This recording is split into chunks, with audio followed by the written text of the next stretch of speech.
शुभ प्रभात। कैसे हैं आप सब? आशा करती हूँ आप कुशल मंगल होंगे और अपनी पढ़ाई में लगे हुए होंगे।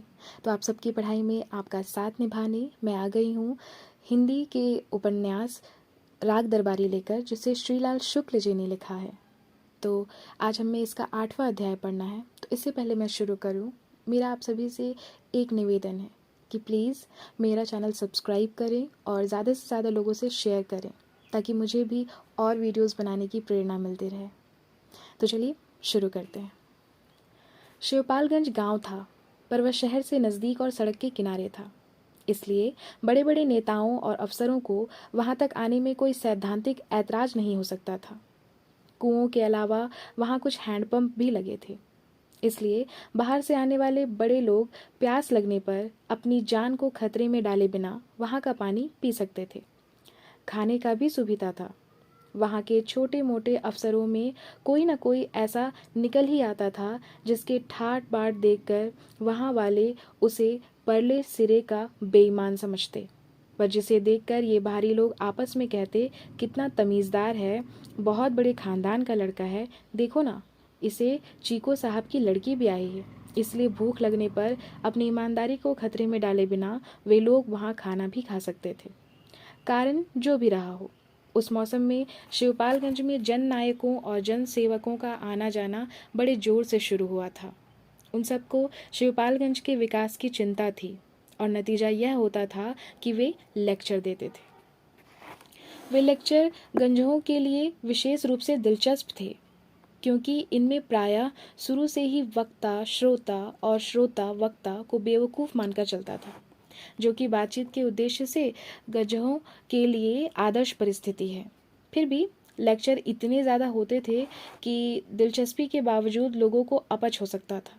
लेक्चर का मज़ा तो तब है जब सुनने वाले भी समझें कि यह बकवास कर रहा है और बोलने वाला भी समझे कि मैं बकवास कर रहा हूँ। और कुछ लेक्चर देने वाले इतनी गंभीरता से चलते हैं कि सुनने वाले को कभी कभी लगता था कि यह आदमी अपने कथन के प्रति सचमुच ही ईमानदार है। ऐसा संदेह होते ही लेक्चर गाढ़ा और फीका बन जाता था और उसका असर श्रोताओं के हाजमे के बहुत खिलाफ पड़ता है। यह सब देखकर गजहों ने अपनी अपनी तंदुरुस्ती के अनुसार लेक्चर ग्रहण करने का समय चुन लिया था। कोई सवेरे खाना खाने के पहले लेक्चर लेता था, कोई दोपहर को खाना खाने के बाद। ज़्यादातर लोग लेक्चर की सबसे बड़ी मात्रा दिन के तीसरे पहर ऊँघने और शाम को जागने के बीच में लेते थे। उन दिनों गांव में लेक्चर का मुख्य विषय खेती था। इसका यह अर्थ कदापि नहीं कि पहले कुछ और था। वास्तव में पिछले कई सालों से गांव वालों को फिसलाकर बताया जा रहा था कि भारतवर्ष एक खेतीहर देश है। गांव वाले इस बात का विरोध नहीं करते थे, पर प्रत्येक वक्ता शुरू से ही यह मान कर चलता था कि गांव वाले इस बात का विरोध करेंगे। इसलिए वे एक के बाद दूसरा तर्क ढूंढ कर लाते थे और यह साबित करने में लगे रहते थे कि भारतवर्ष एक खेतीहर देश है। इसके बाद वे यह बताते थे कि खेती की उन्नति ही देश की उन्नति है। फिर आगे की बात बताने के पहले ही प्रायः दोपहर के खाने का वक्त हो जाता और वह तमीज़दार लड़का जो बड़े संपन्न घराने की औलाद हुआ करता था और जिसको चीको साहब की लड़की ब्याही रहा करती थी, वक्ता की पीठ का कपड़ा खींच खींच कर इशारे से बताने लगता कि चाचा जी, खाना तैयार है। कभी कभी कुछ वक्तागण आगे की बात भी बता ले जाते थे और तब मालूम होता कि उनकी आगे की और पीछे की बात में कोई फर्क नहीं था, क्योंकि घूम फिर कर बात यही रहती थी कि भारत एक खेतीहर देश है। तुम खेतीहर हो, तुमको अच्छी खेती करनी चाहिए, अधिक अन्न उपजाना चाहिए। प्रत्येक वक्ता इसी संदेह में गिरफ्तार रहता था कि काश्तकार अधिक अन्न नहीं पैदा करना चाहते। लेक्चरों की कमी विज्ञापनों से पूरी हो जाती थी और एक तरह से शिवपालगंज में दीवारों पर चिपके या लिखे हुए विज्ञापन वहाँ की समस्याओं और उनके समाधानों का सच्चा परिचय देते थे। मिसाल के लिए समस्या थी कि भारतवर्ष एक खेतीहर देश है और किसान बदमाशी के कारण अधिक अन्न नहीं उपजाते। इसका समाधान यह था कि किसानों के आगे लेक्चर दिया जाए और उन्हें अच्छी अच्छी तस्वीरें दिखाई जाए। उनके द्वारा उन्हें बताया जाए कि तुम अगर अपने लिए अन्न नहीं पैदा करना चाहते तो देश के लिए करो। इसी से जगह जगह पोस्टर चिपके हुए थे जो काश्तकारों से देश के लिए अधिक अन्न पैदा कराना चाहते थे। लेक्चरों और तस्वीरों का मिला जुला असर काश्तकार पर बड़े जोर से पड़ता था और भोले से भोला काश्तकार भी मानने लगता था कि हो ना हो इसके पीछे भी कोई चाल है। शिवपालगंज में उन दिनों एक ऐसा विज्ञापन खासतौर से मशहूर हो रहा था, जिसमें एक तंदुरुस्त काश्तकार सिर पर अंगोछा बांधे, कानों में बलियां लटकाए और बदन पर मिजई पहने गेहूं की ऊंची फसल को हंसिये से काट रहा था। एक औरत उसके पीछे खड़ी हुई, अपने आप से बहुत खुश, कृषि विभाग के अफसरों वाली हंसी हंस रही थी। नीचे और ऊपर अंग्रेजी और हिंदी अक्षरों में लिखा था, अधिक अन्न उपजाओ। मिजई और बाली वाले काश्तकारों में जो अंग्रेजी के विद्वान थे, उन्हें अंग्रेजी इबारत से, और जो हिंदी के विद्वान थे, उन्हें हिंदी से परास्त करने की बात सोची गई थी। और जो दो में से एक भी भाषा नहीं जानते थे, वे भी कम से कम आदमी और औरत को तो पहचानते ही थे। उनसे आशा की जाती थी कि आदमी के पीछे हंसती हुई औरत की तस्वीर देखते ही वे उसकी ओर पीठ फेर कर दीवानों की तरह अधिक अन्न उपजाना शुरू कर देंगे। यह तस्वीर शिवपालगंज में आजकल कई जगह चर्चा का विषय बनी थी, क्योंकि यहाँ वालों की निगाह में तस्वीर वाले आदमी की शक्ल कुछ बद्री पहलवान से मिलती थी। औरत की शक्ल के बारे में गहरा मतभेद था। वह गांव की देहाती लड़कियों में से किसकी थी, वह अभी तय नहीं हो पाया था। वैसे सबसे ज़्यादा शोर वाले विज्ञापन खेती के लिए नहीं, मलेरिया के बारे में थे। जगह जगह मकानों की दीवारों पर गेरू से लिखा गया था कि मलेरिया को खत्म करने में हमारी मदद करो, मच्छरों को समाप्त हो जाने दो। यहाँ भी यह मानकर चला गया था कि किसान गाय भैंस की तरह मच्छर भी पालने को उत्सुक हैं, और उन्हें मारने के पहले किसानों का हृदय परिवर्तन करना पड़ेगा। हृदय परिवर्तन के लिए रोब की ज़रूरत है, रॉब के लिए अंग्रेजी की ज़रूरत है। इस भारतीय तर्क पद्धति के हिसाब से मच्छर मारने और मलेरिया उन्मूलन में सहायता करने की सभी अपीलें प्रायः अंग्रेजी में लिखी गई थी। इसीलिए प्रायः सभी लोगों ने इनको कविता के रूप में नहीं, चित्रकला के रूप में स्वीकार किया था, और गेरू के दीवार से रंगने वालों को मनमानी अंग्रेजी लिखने की छूट दे दी थी। दीवारें रंगती जाती थी, मच्छर मरते जाते थे, कुत्ते भूखा करते थे, लोग अपनी राह चलते रहते थे। ये एक विज्ञापन भोले भाले ढंग से बताता था कि हमें पैसा बचाना चाहिए। पैसा बचाने की बात गांव वालों को उनके पूर्वज मरने से पहले ही बता गए थे, और लगभग प्रत्येक आदमी को अच्छी तरह मालूम थी। इसमें सिर्फ इतनी नवीनता थी कि यहाँ भी देश का जिक्र था। कहीं कहीं इशारा किया गया था कि अगर तुम अपने लिए पैसा नहीं बचा सकते तो देश के लिए बचाओ। बात बहुत ठीक थी, क्योंकि सेठ, साहूकार, बड़े बड़े ओहदेदार, वकील, डॉक्टर, ये सब तो अपने लिए पैसे बचा ही रहे थे। इसलिए छोटे छोटे किसानों को देश के लिए पैसा बचाने में क्या ऐतराज हो सकता था। सभी इस बात से सिद्धांत रूप में सहमत थे कि पैसा बचाना चाहिए। पैसा बचाकर किस तरह कहाँ जमा किया जाएगा, ये बातें भी विज्ञापनों और लेक्चरों में साफ तौर से बताई गई थी, और लोगों को उनसे भी कोई आपत्ति न थी। सिर्फ लोगों को यही नहीं बताया गया था कि कुछ बचाने के पहले तुम्हारी मेहनत के एवज में तुम्हें कितना पैसा मिलना चाहिए। पैसे की बचत का सवाल आमदनी और खर्च से जुड़ा हुआ था। इस छोटी सी बात को छोड़कर बाकी सभी बातों पर इन विज्ञापनों में विचार कर लिया गया था, और लोगों ने इनको इस भाव से स्वीकार कर लिया था कि ये बेचारे दीवार पर चुपचाप चिपके हुए हैं, न दाना मांगते हैं, न चारा, न कुछ लेते हैं, न देते हैं। चलो इन तस्वीरों को छेड़ो नहीं। पर रंगनाथ को जिन विज्ञापनों ने अपनी ओर खींचा, वे पब्लिक सेक्टर के विज्ञापन न थे, प्राइवेट सेक्टर की देन थे। उनसे प्रकट होने वाली बातें कुछ इस प्रकार थी, उस क्षेत्र में सबसे ज्यादा व्यापक रोग दाद है। एक ऐसी दवा है जिसको दांत पर लगाया जाए तो उसे जड़ से आराम पहुंचता है। मुंह से खाया जाए तो खांसी जुकाम दूर होता है। बताशे में डालकर पानी से निगल लिया जाए तो हैजे में लाभ पहुंचता है। ऐसी दवा दुनिया में कहीं नहीं पाई जाती। इसके आविष्कारक अब भी जिंदा हैं। यह विलायत वालों की शरारत है कि उन्हें आज तक नोबेल पुरस्कार नहीं मिला है। इस देश में और भी बड़े बड़े डॉक्टर हैं जिनको नोबेल पुरस्कार नहीं मिला है। एक कस्बा जहानाबाद में रहते हैं, और चूंकि वहीं बिजली आ चुकी है, इसलिए वे नामर्दी का इलाज बिजली से करते हैं। अब नामर्दों को परेशान होने की ज़रूरत नहीं है।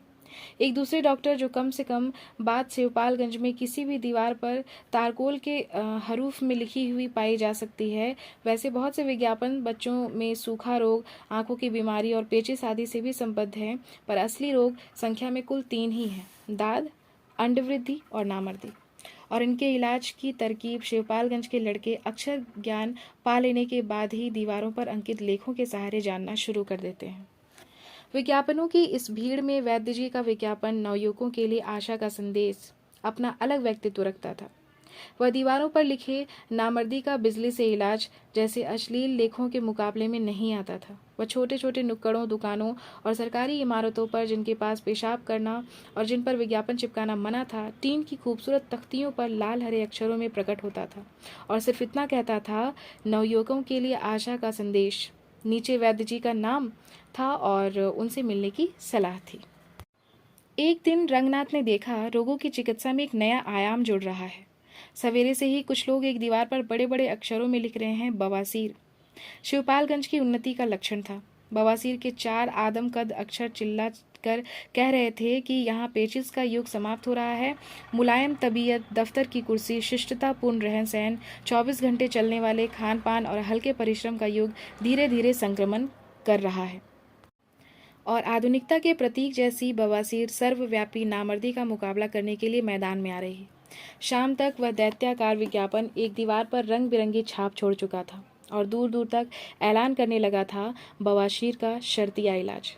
देखते देखते 4-6 दिन में ही सारा जमाना बवासीर और उसके शर्तिया इलाज के नीचे दब गया। हर जगह वही विज्ञापन चमकने लगा। रंगनाथ को सबसे बड़ा अचंभा तब हुआ जब उसने देखा वही विज्ञापन एक दैनिक समाचार पत्र में आ गया है। यह समाचार पत्र रोज 10 बजे दिन तक शहर से शिवपालगंज आता था और लोगों को बताने में सहायक होता था कि स्कूटर और ट्रक कहाँ भिड़ा। अब्बासी नामक कथित गुंडे ने इरशाद नामक कथित सब्जी फरोश पर कथित छुरी से कहाँ कथित रूप में वार किया। रंगनाथ ने देखा कि उस दिन अखबार के पहले पृष्ठ का एक बहुत बड़ा हिस्सा काले रंग में रंगा हुआ है और उस पर बड़े बड़े सफ़ेद अक्षरों में चमक रहा है, बवासीर। अक्षरों की बनावट वही है जो यहाँ दीवारों पर लिखे विज्ञापन में है। उन अक्षरों ने बवासीर को एक नया रूप दे दिया था, जिसके कारण आसपास की सभी चीज़ें बवासीर की माथती में आ गई थी। काली पृष्ठभूमि में अखबार के पन्ने पर चमकता हुआ बवासीर दूर से ही आदमी को अपने में समेट लेता था। यहाँ तक कि सनीचर, जिसे बड़े बड़े अक्षर पढ़ने में भी आंतरिक कष्ट होता था, अखबार के पास खिंच आया और उस पर निगाह गड़ाकर बैठ गया। बहुत देर तक गौर करने के बाद वह रंगनाथ से बोला, वही चीज़ है। इसमें अभिमान की खनक थी। मतलब यह था कि शिवपालगंज की दीवारों पर चमकने वाले विज्ञापन कोई मामूली चीज़ नहीं है। ये बाहर अखबारों में छपते हैं और इस तरह जो शिवपालगंज में है वही बाहर अखबारों में है। रंगनाथ तख्त पर बैठा रहा। उसके सामने अखबार का पन्ना तिरछा होकर पड़ा था। अमेरिका ने एक नया उपग्रह छोड़ा था। पाकिस्तान भारत सीमा पर गोलियां चल रही थी। गेहूं की कमी के कारण राज्यों का कोटा कम किया जाने वाला था। सुरक्षा समिति में दक्षिण अफ्रीका के कुछ मसलों पर बहस हो रही थी। इन सब अबाबीलों को अपने पंजे में किसी दैत्याकार बाज की तरह दबाकर वह काला सफ़ेद विज्ञापन अपने तिरछे हरूक में चीख रहा था, बवासीर, बवासीर। इस विज्ञापन के अखबार में छपते ही बवासीर शिवपालगंज और अंतर्राष्ट्रीय जगत के बीच संपर्क का एक सफल माध्यम बन चुकी थी। डाकुओं का आदेश था कि एक विशेष तिथि को विशेष स्थान पर जाकर रामाधीन की तरफ से रुपए की एक थैली एकांत में रख दी जाए। डाका डालने की यह पद्धति आज भी देश के कुछ हिस्सों में काफ़ी लोकप्रिय है, पर वास्तव में है यह मध्यकालीन ही, क्योंकि इसके लिए चांदी या गिलट के रुपए और थैली का होना आवश्यक है, जबकि आजकल रुपया नोटों की शक्ल में दिया जा सकता है और 5,000 रुपये प्रेम पत्र की तरह किसी लिफाफे में भी आ सकते हैं। ज़रूरत पड़ने पर चेक से भी रुपए का भुगतान किया जा सकता है। इन कारणों से परसों रात अमुक टीले पर 5,000 रुपये की एक थैली रखकर चुपचाप चले आओ। यह आदेश मानने में व्यवहारिक कठिनाइयां हो सकती हैं।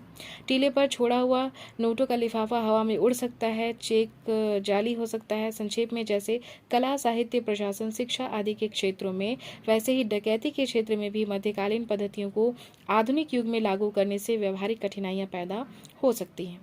जो भी हो, डकैतों ने इन बातों पर विचार नहीं किया था, क्योंकि रामाधीन के यहाँ डाके की चिट्ठी भेजने वाले असली डकैत न थे।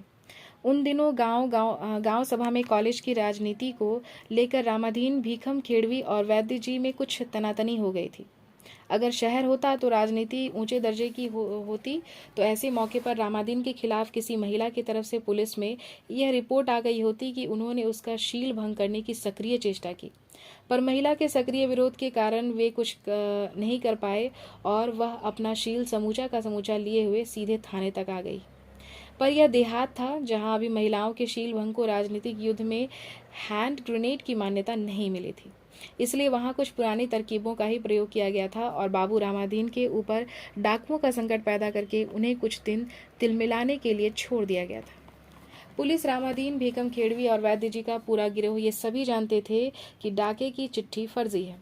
ऐसी चिट्ठियां कई बार कई लोगों के पास आ चुकी थीं, इसलिए रामादीन पर यह मजबूरी नहीं थी कि वह नियत तिथि और समय पर रुपये के साथ टीले पर पहुंच ही जाए।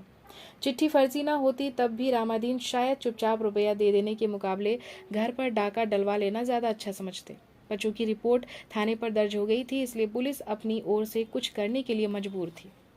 उस दिन टीले से लेकर गांव तक का स्टेज पुलिस के लिए समर्पित कर दिया गया था और उसमें वे डाकू का खेल खेलते रहे।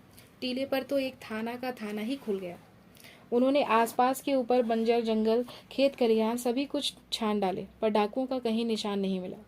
टीले के पास उन्होंने पेड़ की टहनियां हिलाकर, लोमड़ियों के बिलों में संगीने घुसेड़ कर और सपाट जगहों को अपनी आंखों से हिप्नोटाइज करके इत्मीनान कर लिया कि वहाँ जो है वे डाकू नहीं है, वे क्रमशः चिड़ियाँ, लोमड़ियाँ और कीड़े मकोड़े। रात को जब बड़े जोर से कुछ प्राणी चिल्लाए तो पता चला कि वे भी डाकू नहीं, सियार हैं। और पड़ोस के बाग में जब दूसरे प्राणी बोले तो कुछ देर बाद समझ में आया कि वे कुछ नहीं, सिर्फ चमगादड़ हैं। उस रात डाकुओं और रामादीन, भीकम खेड़वे के बीच की कुश्ती बराबर पर छूटी, क्योंकि टीले पर न डाकू रुपया लेने के लिए आए और न रामादीन देने के लिए गए। थाने के छोटे दारोगा की नौकरी में आए अभी थोड़े ही दिन हुए थे। टीले पर डाकुओं को पकड़ने का काम उन्हें ही सौंपा गया था, पर सब कुछ करने पर भी वे अपनी माँ को भेजी जाने वाली चिट्ठियों की अगली किस्त में यह लिखने लायक नहीं हुए थे कि माँ, डाकुओं ने मशीन गन तक का इस्तेमाल किया, पर इस भयंकर गोलीकांड में भी तेरे आशीर्वाद से तेरे बेटे का बाल तक बांका नहीं हुआ। वे रात को लगभग 1 बजे टीले से उतरकर मैदान में आए और चूंकि सर्दी होने लगी थी और अंधेरा था और उन्होंने अपनी नगरवासिनी प्रिया की याद आने लगी थी और चूंकि उन्होंने बीए में हिंदी साहित्य भी पढ़ा था, इन सब मिले जुले कारणों से उन्होंने धीरे धीरे कुछ गुनगुनाना शुरू कर दिया और आखिर में गाने लगे। हाय मेरा दिल, हाय मेरा दिल।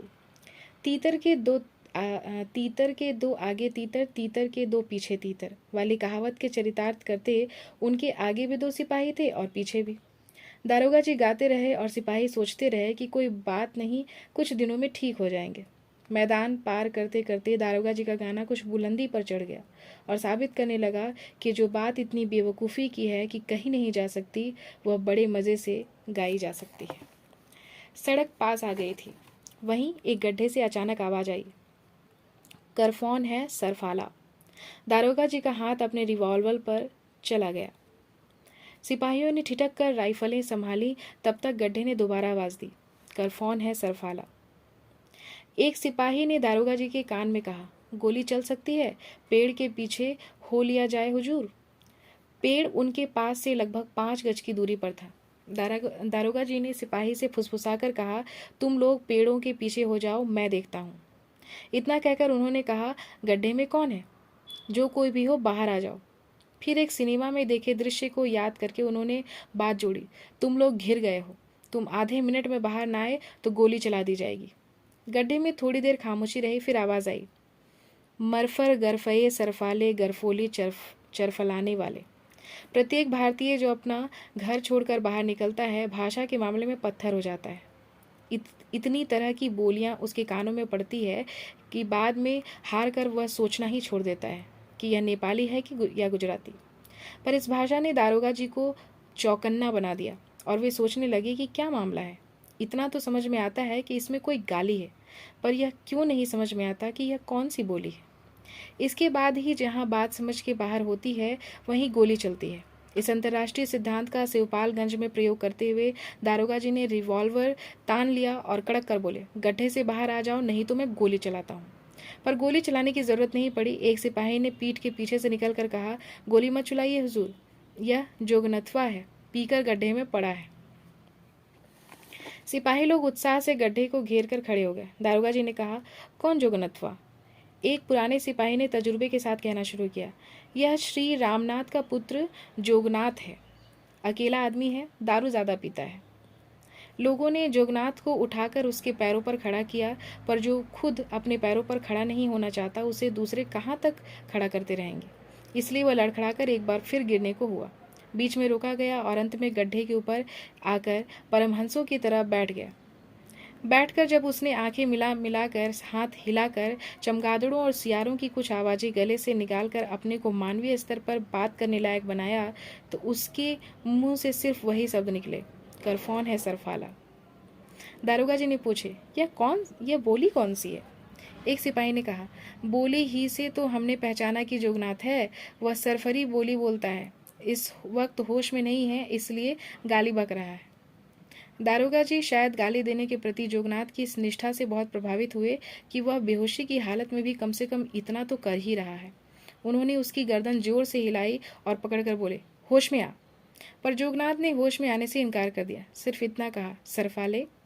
सिपाही हंसने लगे। जिसने उसे पहले पहचाना था उसने जोगनाथ के कान में चिल्लाकर कहा, जरफोगनाथ हरफोस में अरफाओ। इसकी भी जोगनाथ पर कोई प्रतिक्रिया नहीं हुई, पर दारोगा जी ने एकदम से सरफरी बोली सीख ली। उन्होंने मुस्कुरा कर कहा, यह साला हम लोगों को साला कह रहा है। उन्होंने उसे मारने के लिए अपना हाथ उठाया, पर एक सिपाही ने रोक लिया, कहा, जाने भी दें हुजूर। दारोगा जी को सिपाहियों का मानवतावादी दृष्टिकोण कुछ पसंद नहीं आ रहा था। उन्होंने अपना हाथ तो रोक लिया, पर आदेश देने के ढंग से कहा, इसे अपने साथ ले जाओ और हवालात में बंद कर दो। दफ़ा 109 जाब्ता फौजदारी लगा देना। एक सिपाही ने कहा, यह नहीं हो पाएगा हुजूर, यह यहीं का रहने वाला है, दीवारों पर इश्तिहार रंगा करता है और बात बात पर सरफरी बोली बोलता है। वैसे बदमाश है, पर दिखाने के लिए कुछ काम तो करता ही है। वे लोग जोगनाथ को उठाकर उसे अपने पैरों पर चलने के लिए मजबूर करते हुए सड़क की ओर बढ़ने लगे। दारोगा जी ने कहा, शायद पीकर गाली बक रहा है, किसी न किसी जुर्म की दफ़ा निकल जाएगी। अभी चलकर इसे बंद कर दो, कल चालान कर दिया जाएगा। उस सिपाही ने कहा, हुजूर, बेमतलब झंझट में पड़ने से क्या फ़ायदा? अभी गांव चलकर इसे इसके घर में ढकेल आएंगे। इसे हवालात कैसे भेजा जा सकता है? वैद्य जी का आदमी है। दारोगा जी नौकरी में नए थे, पर सिपाहियों का मानवतावादी दृष्टिकोण अब वे एकदम समझ गए। वे कुछ नहीं बोले। सिपाहियों से थोड़ा पीछे हटकर वे फिर अंधेरे, हल्की ठंडक, नगरवासिनी प्रिया और हाय मेरा दिल से संतोष खींचने की कोशिश करने लगे। तो इसी के साथ 8वां अध्याय यहीं पर समाप्त होता है और हम लोग फिर अगले वीडियो में अगला अध्याय पढ़ेंगे। तब तक के लिए धन्यवाद।